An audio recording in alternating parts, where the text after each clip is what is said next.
Salut bande de petites tentacules, donc aujourd'hui on va parler de deux bouquins vite fait, bien fait. Le premier que vous avez déjà tous vu au cinéma, sur la télé, en stream et autres trucs pas très légaux, Fight Club. En fait, c'est pas du tout un super film qui tombe du ciel, hein. C'est le premier roman de Chuck Palahniuk, qui est un américain, hein, qui vit actuellement à Portland. Donc premier roman qui date de 96, donc il a pas mis bien longtemps à se faire adapter à l'écran. Alors maintenant, la grande question qui vaut taraude, hein, est-ce que c'est proche ou pas proche du film que vous connaissez? Le film est excessivement proche du roman, c'est un copier-coller de beaucoup d'éléments.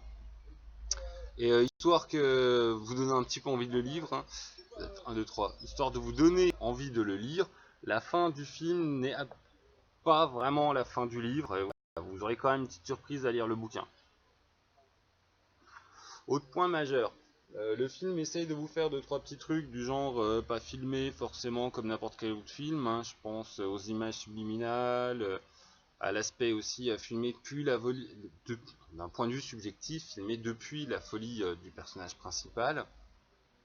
Forcément vous n'avez pas ça dans le livre, mais ça se ressent beaucoup dans l'écriture, hein. Chuck, mon pote Chuck, a une manière d'écrire bien à lui.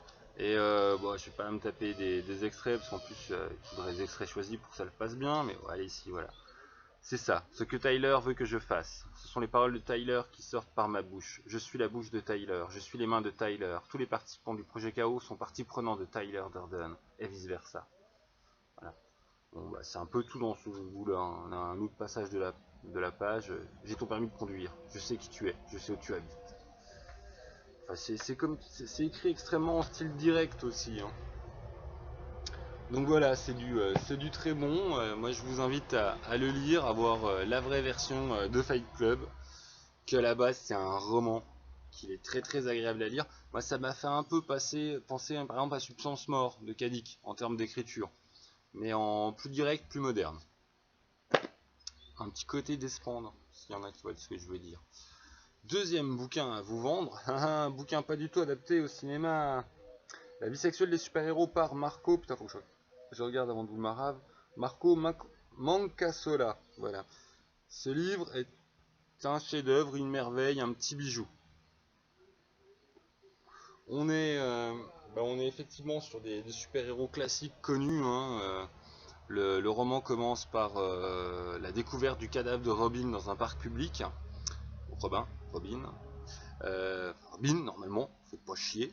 Donc voilà, et donc Robin, l'amant de Batman. Et en fait, bon, les personnages principaux qu'on va voir, c'est Batman, Mister Fantastic, Mystique et Superman. Donc vous voyez, strictement rien à foutre des univers officiels, Marvel, DC Comics. Le mec, il a fait son délire.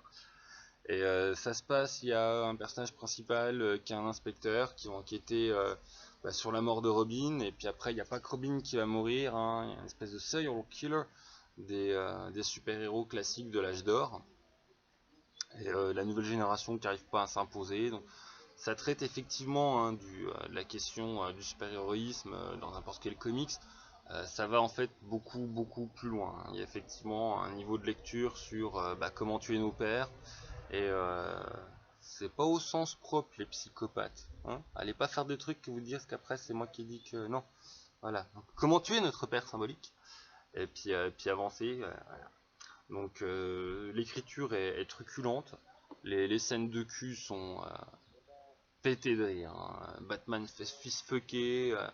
Voilà, Mister Fantastic, on a le droit à sa super tub. Enfin bon, il y a tous les bons gros délires, par exemple, hein, la tub à Mister Fantastic, il y a Golden Moustache qu'on fait un truc dessus. Enfin voilà, on n'ose pas trop égratigner la vie sexuelle de Superman, mais c'est bien le seul. Mystique, c'est du pur délire, tout le monde la harcèle en fait, parce que les gens veulent coucher avec eux-mêmes, et donc ils demandent à Mystique de les copier eux pour qu'ils puissent s'auto-enculer. Enfin, et en plus, quand je vous en parle, ça fait bouquin grivois un peu cradasse. Et c'est absolument pas ça. C'est vraiment un livre qui a un message de fond, qui a une qualité d'écriture qui est élevée. L'intrigue elle-même est assez. Le tout sur un schéma de polar, hein. Et on ne le voit pas trop venir, hein. Une fin assez surprenante. Ouais, vraiment une formule surprenante qui va vous prendre à contre-pied, hein. Je serais étonné que vous l'ayez deviné. Donc sur ce, on va bientôt atteindre les 5 minutes pour, rappelons-le, la vie sexuelle des super-héros. Et puis Fight Club, deux livres qui sont bien, qui sont à lire. Ouais, Fight Club, vous pouvez vous en passer si vous avez vu le film, hein. Après, si vous êtes un fan du film comme moi, le livre est vraiment très agréable à découvrir. Le livre est mieux que le film, hein. Même si le film est très très bon. Alors, on va me dire, ouais, c'est pas les mêmes formats, machin. Le livre ose aller plus loin dans le délire du projet chaos et de la révolte et de la critique sociale que le film. Le film est plus politiquement correct. Et bon, c'est déjà pas trop politiquement trop correct. Et ça qui est une petite merveille. C'est jubilatoire, c'est vraiment, c'est du bon et c'est en plus un bon polar. Voilà, bon, ben, comme d'hab, j'ai eu des petits volets à droite à gauche. Et sur ce, je vous laisse, hein, on a atteint les 6 minutes, donc ciao, lisez bien, jouez bien. Au revoir, bande de petites tentacules.